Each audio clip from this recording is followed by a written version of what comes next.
काय हो तुम्ही? जा, बोलू नका तुम्ही माझ्याशी. पण इथं हॉस्पिटलमध्ये हे असं बोलण्याची गरज होती का? मला काय माहीत आता हे असं असेल. तरीच ते हसत होते. तुम्ही तरी असं कोड्यात बोललाच कशाला? ती त्याला पाठ करून म्हणत होती. बरं, इथून सरळ बोलत जाईन, मला किस हवाय. मग देतेस का आता? आपण ऐकत आहात अनकंडिशनल लव्ह, प्रेमाची नवी सुरुवात या कथेचा पुढचा भाग सुरू करण्याआधी प्लीज माझ्या चॅनलला सबस्क्राईब करून घ्या आणि आधीचे पार्ट ऐकले असल्याची खात्री करून घ्या. सुरुवात करते अनकंडिशनल लव्ह, प्रेमाची नवी सुरुवात, भाग 75. अहो, त्यांनाच हवं होतं, मगाशी म्हणत होते मला, अवनी म्हणाली. तसं क्षितिजने डोळेच घट्ट मिटले. ब्रो, तुला हवंय स्वीट? रिअली? म्हणत आर्यश त्याच्याकडे वळला. आर्यशच्या नजरेतून सुटलं नाही, जरी पुढच्या क्षणाला क्षितिजने चेहऱ्यावर काही नसल्याचं दाखवलं, पण त्याच्या चेहऱ्यावर ब्लश आलेलं. अरे ते असंच, मगाशी अशीच इच्छा झालेली, सोड ना. बरं, आज काय झालं ऑफिसमध्ये? ते मिस्टर दास सोबतची मीटिंग नीट झाली ना? क्षितिजने विषय बदलला. हो, ऑफकोर्स ब्रो, तू आता आधी बरा हो रे, मग ऑफिसची काळजी कर, मी आहे ना तिथं. हो ना वहिनी? आणि विषय का बदलतोयस रे तू? काय मग, स्वीट आणायचं का खरंच? आर्यश मिश्किलपणे त्याच्या जवळ जाऊन म्हणाला आणि त्याला हसू लागला. क्षितिज मात्र गूढ हसत राहिला होता. आता काय बोलणार होता तो यावर? मनातल्या मनात अवनीच्या मात्र या बोळेपणाचा रागही करू शकत नव्हता. त्याला एक क्षणाला असं वाटून गेला, आपण तिला कशाला बोलून गेलो असं. क्षितिज त्या क्षणाला कितीतरी प्रयत्न करत होता विषय बदलण्याचा, पण आर्यश त्याला क्षणाक्षणाला छळत होता त्या एका गोष्टीवरून. अवनीला मात्र बराच वेळ त्या दोघांचं नेमकं काय चाललंय हे काही समजत नव्हतं. काही वेळाने अवनीचं जेवण झालं आणि थोड्या गप्पा करून अखेर आर्यश निघून गेला. अवनीला मात्र ती गोष्ट छळत होती. आर्यशचं त्याला छळणं आणि क्षितिजचं त्या क्षणाला गूढ हसलं आणि विषय बदलला. या सगळ्याचा अर्थ तिला समजत नव्हता आणि तिला उगाच काहीतरी चुकल्यासारखं वाटत होतं, पण काय तेही कळत नव्हतं. बरं, आता ते क्षितिजला विचारायचं तरी कसं, म्हणून ती उगाच ठीक असलेला बाजूचा बेड नीट करू लागली. अवनी, तू जरा आता इकडे येतेस का? आर्यश आता निघून गेला म्हणताना क्षितिजने तिला हाक मारली. हां, काही हवंय का? पाणी देऊ का? पाणी नकोय मला, तू आधी इकडे ये, तुझ्याशी थोडं बोलायचंय. हो, बोला ना मग. ती त्याच्या समोर थोड्या अंतरावर जाऊन थांबली आणि त्याला म्हणाली, बाहेर जाऊन थांबतेस का आता? अगं, तू इकडं जवळ ये, माझ्या इथं येऊन बस. अहो, काय झालं? ती घाबरतच त्याच्या बाजूला जाऊन बसली. तसा त्याने तिचा हात पकडला आणि तिला स्वतःकडे खेचलं. अवनी, मॅड, अगं कोणासमोर काय बोलावं जरा कळतं का तुला? काय झालं? माझं काही चुकलं का? तुझं नाही, माझं चुकलं जे मी तुला स्वीटचं बोललो. वेडपट, आर्यशला कोणी सांगायला सांगितलं तुला स्वीटचं? अहो, मग झालं काय? आपलेच आहेत की ते. अरे यार, अगं तू पाहिलंच ना त्याने मला किती छळलं त्यावरून. का छळलं पण? अहो, तुम्हाला खायचं होतं ना, मग म्हणून बोलले. दुसऱ्या कोणाला बोलणार होते, पण त्यात झालं का एवढं? सॉरी. मग मीच घेऊन यायला हवं होतं का ते? बरं, मग मी आत्ता घेऊन येऊ का? अगं माझी आई, स्वीट म्हणजे तसं नाही काय. आय मीन तसं नव्हतं ते. म्हणजे मग कसं होतं? ती म्हणाली. तिच्या अगदी डोळ्यात ते गिल्ट दिसत होतं. म्हणजे सगळं सांगायचं ना तुला फोडून अवनी? तू ना वेडी आहेस अगदी. असं का बोलताय? सॉरी, माझं काही चुकलं असेल तर. अरे यार, खरंच डफ्फर आहेस तू.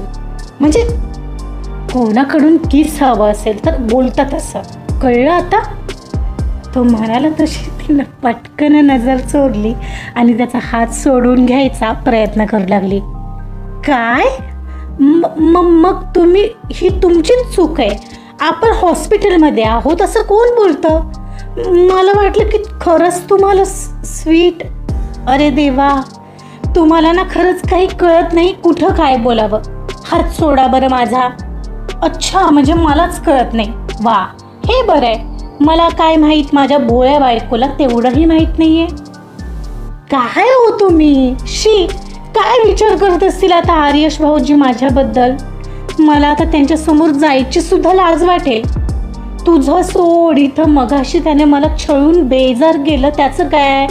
तुला माहिती आहे, तो आता सतत त्यावरून चिडवत राहील मला. थँक गॉड, तरी बरं आर्यशवरच भागवलंस, नाहीतर मगाशी तर डॉक्टरांना विचारायला चालली होतीस. मग तर सगळ्या हॉस्पिटलमध्ये झालं असतं की तू पुढं काही म्हणणार एवढ्यात ती तिचा हात सोडवत उठली.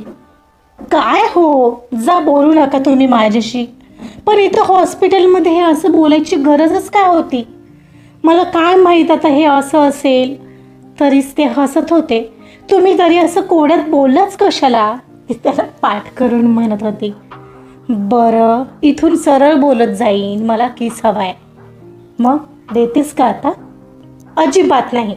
गप झोपून राहायचं. हा, काही मिळणार नाहीये. आपल्याला बरं नाहीये आणि एक एक सुचतंय नाही का तुम्हाला? झोपा आता. अवनी, अवनी, आता एकही शब्द नकोय. हॉस्पिटलमध्ये आहोत आपण, आपल्या घरी नाहीये. शांतपणे झोपणार आहात हा आता? ती त्याला अंगावर ब्लँकेट ओढून देत थोडी रागेच म्हणाली आणि सरळ बाजूला असलेल्या तिच्या बेडवर जाऊन बसली. ते त्याला पाठ करूनच. एवढ्यात त्याचे शब्द कानावर पडू लागले. ए अवनी, तुला नाही वाटत का ग मी लवकर बरा व्हावा? एकतर आपली एंगेजमेंट झाल्यावर हा असा ॲक्सिडेंट झाला आणि तू ज्या प्रकारे माझ्या हातात रिंग काढून दिलीस, किती हर्ट झालेलं मला माहिती आहे. त्यानंतर ही लगेच मला न भेटता निघून गेली होतीस. आताही ते सगळं आठवून आत सरतंय काहीतरी. आल्यापासून साधी नीट भेटलीही नाही आहेस मला. फक्त एकदाच तुझ्याजवळ. त्याचा बोललेला एक एक शब्द तिच्या हृदयाची धडधड वाढवत होता. पण त्याचे भलतेच येणारे डिमांड्स पाहून ती मध्येच पुढे म्हणाली, मी काय सांगितलं मगाशी कळलं नाहीये का? शांत डोळे मिटून पडायचं हा क्षितिज, का मॉमना कॉल लावू? ए अवनी यार. क्षितिज, आता जे काय होईल ते रीतसर लग्न झाल्यानंतर. सध्या बरे फार बरं आधी. झोपा शांत, मीही झोपते. काही लागलं तर दे आवाज, ठीक आहे? म्हणत तीही आडवी झाली. तिच्या बोलण्यावर त्याने तोंड बारीक केलेलं, पण ते तरी कुठं पाहिलं होतं तिने? तीही आता झोपलेली, अगदी डोळे मिटून. त्याचं मात्र तिच्याकडे वारंवार लक्ष जात होतं. शांत डोळे मिटून पडलेल्या तिलाच पाहत त्याचा मनाशी विचार चाललेला, आता बस लवकर बरं व्हायचं आणि तिच्याशी लग्न करून तिला कायमचं आपलं करायचं, हेच तो ठरवत होता. एवढ्यात काय माहीत कसे तिने एकदम डोळे उघडून त्याच्याकडे मान वळवत पाहिलं. त्याने मात्र तिच्या दिशेने हात पुढं केला. तशी ती भरकन वळली आणि त्याला पाठ करून झोपली. मग मात्र त्याने जाणीवपूर्वक डोळे मिटले. दोघांच्याही गालात ब्राईट स्मित होतं, कारण आता लवकरच लग्न होण्याची चिन्ह दोघांनाही दिसू लागलेली. क्षितिजची प्रकृती आता सुधारत होती, त्यामुळे दुसऱ्याच दिवशी हॉस्पिटलमधून डिस्चार्ज मिळणार होता. दुसऱ्या दिवशी सायंकाळी 6च्या दरम्यान सगळी डिस्चार्जची प्रोसेस पूर्ण झाली. अर्थात आर्यश आलेला त्याला घ्यायला. मग अवनीला घेऊन ते घरी निघाले. इकडे अवनी नव्हती, पण घरी तिच्या बहिणीला आणलंय पाहून ग्रॅनीचा मात्र तिळपापड होत होता. आणि आता सगळेच क्षितिज घरी येणार म्हणून वाट पाहत होते. एवढ्यात बाहेर कार आल्याचं लक्षात येताच जान्हवी उठली. मला वाटतं आला क्षितिज. यशवंत, प्लीज आत तयार केलेलं ताट घेऊन ये, तर दोघांची नजर उतारू दे, म्हणून ती यशवंतला आदेश देतच डोअरकडे धावली. क्षितिजला घेऊन आर्यश डोअरपर्यंत येईपर्यंत यशवंत ताट घेऊन आला.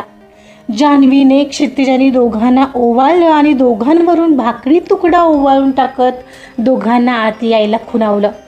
क्षितिज सोबत अवनी आत आली आणि ते पाहून ग्रॅनीला अर्थात लागलं. शिवाय अवनीच्या गळ्यात यावेळी मंगळसूत्रही होतं. हे पाहून ती उठली आणि बोलू लागली, 1 मिनिट, मला समजेल का जान्हवी ही हित आहे? ठीक आहे, पण या दोघांचं लग्न व्हायचंय तरीही हिच्या गळ्यात मंगळसूत्र का? तुम्ही ठरवलंच आहे का मी म्हणेन त्या विरुद्ध वागायचं? आई प्लीज, क्षितिज आता कुठं ठीक होऊन घरी येतोय, थोडा धीर धरा, मी सगळं सांगणार आहे तुम्हाला. क्षितिज, अवनी तुम्ही बसून घ्या आधी. यशवंत पाणी आण रे दोघांसाठी. मॉम ठीक आहे, पाणी नकोय अगं, क्षितिज म्हणाला. हे मंजू कशी आहेस? अवनी तोवर मंजूला येऊन भेटली. मी ठीक आहे ताई, तू कशी आहेस? मी ठीक आहे, छानच. पाहताय ना शिरीष, बरोबर वाटते ना हे तुम्हाला? नाही, एवढं होऊन हीच हवी घरात यांना. ठीक आहे, पण लग्नाशिवाय आता हे दोघं एकत्र राहणार आहेत का? जान्हवी काय हे? ग्रँडपांनीही मग प्रश्न केला. डॅड सांगते सगळं. श्रावणी तुम्हाला सून म्हणून योग्य वाटत होती, पण क्षितिजला माहिती आहे ती मुलगी कशी आहे. क्षितिज मिळणार नाही म्हटल्यावर लगेच आर्यसाठी विचारलं त्यांनी. याचा अर्थ हाच होतोय तिला फक्त या घरात यायचंय, काही करून बस. म्हणूनच त्या रात्री एंगेजमेंट झाल्यावर तिनं मुद्दाम मंगळाचा विषय काढला, कारण तिला हे लग्न मोडायचं होतं. जी मुलगी स्वार्थासाठी इतक्या खालच्या थराला जाते, मला नाही वाटत ती आपल्या घरासाठी योग्य आहे, आणि मी तिला या घरात पाऊलही ठेवू देणार नाही. राहिला प्रश्न या दोघांच्या लग्नाचा, तर या गोष्टीची कल्पना क्षितिजला आधीच होती, म्हणून त्या दोघांनी रजिस्टर मॅरेज केलेलं आहे. काय पाहिलं? आपल्याला न सांगता या दोघांनी लग्नही केलं. क्षितिज, तुझ्याकडून हे अपेक्षित नव्हतं. ग्रॅनी अगं, क्षितिज तू शांत राहा. अवनी जा, त्याला त्याच्या रूममध्ये घेऊन जा. क्षितिज तू आराम कर, जास्ती विचार करू नकोस, जान्हवी म्हणत होती. पण क्षितिज मध्येच बोलू लागला. एक second mom, let me clear one thing. Granny see, it's my life, so मी ठरवणार कोण माझ्या आयुष्यात राहणार आहे. ती श्रावणी तर नक्कीच नाही. वरून फक्त चांगल्या दाखवणाऱ्या माणसांना मी भुलत नसतो. सो प्लीज तू हे लवकरात लवकर एक्सेप्ट कर, बरं होईल. क्षितिजचा जरा आता आवाज वाढलेलाच, पण एक क्षणाला त्याने सरळ डोक्याला हात लावला, कारण ताण घेतला की लगेचच त्याला डोक्यात कळ आल्यासारखं वाटत होतं. क्षितिज तू वर जा, आम्ही बोलतोय ना जान्हवीशी, तू नको ताण घेऊ रे. ग्रँडपा म्हणाली आणि अवनी त्याला पकडायला गेली. तुम्ही ताण नका न घेऊ, चला वर नेते मी तुम्हाला, म्हणत अवनी त्याला वर घेऊन निघाली. प्रिया हे बघ, झालंय ते झालं आता, ते एक्सेप्ट करण्याशिवाय काही ऑप्शन आहे का? त्यांचं प्रेम आहे एकमेकांवर, आणि अवनी एकदम साधी मुलगी आहे, मला नाही वाटत ती असं काही वागेल जे तू डोक्यात घेऊन बसली आहेस. सोड आता तो आडमुठेपणा. पण जान्हवी, लग्नाशिवाय ते असे दोघं एकत्र राहणार का आता? डॅड आहो, तसंही लग्न झालंच आहे त्यांचं. नाही हा जान्हवी, मला हे पटत नाही. वैदिक पद्धतीने लग्न होऊ दे, घरच्या घरी का होईना, मगच तू दोघांना एकत्र राहू दे. एवढं तरी ऐकशील का माझं? बरं, मी तिला सध्या मंजिरीसोबत गेस्ट हाऊसमध्ये राहायला सांगते. क्षितिज बरा होऊ द्या, मग आपणही लग्न उरकून घेऊ. तसंही कार्तिकसोबत माझं बोलणं झालं आहे, लग्नाची तयारी सुरू केली आहे आम्ही. ते ठीक राहील. बरं चला, आता तो आलाय तर रात्रीच्या जेवणाचंही मला पाहावं लागेल. मंजू जा, तुला अभ्यास वगैरे करायचा असेल तर तुझ्या रूममध्ये जा, जान्हवी म्हणाली. नाही आंटी, तुम्हाला काही मदत हवी असेल तर सांगा ना, मी करेन. नाही ग, यशवंत आहे मदतीला, आणि कमलाबाईसुद्धा आहेतच की, तू जा. बरं ठीक आहे म्हणत मंजिरी ही वर निघून गेली आणि जान्हवी किचनमध्ये. ग्रॅनीचा चेहरा मात्र पडलेला, तिचं काहीच जे चालत नव्हतं. आजचा पार्ट इथं संपलेला आहे. थोडक्यात लवकरच आता क्षितिज आणि अवनीचं लग्न होणार आहे. बघूया काय आणि कसं होतंय. ग्रॅनी तिचा आडमुठेपणा सोडते का? त्यासाठी ऐकत राहा अनकंडिशनल लव्ह, प्रेमाची नवी सुरुवात. कथा आवडत असेल तर प्लीज लाईक करा, सबस्क्राईब करा आणि शेअरसुद्धा करा. Thank you so much.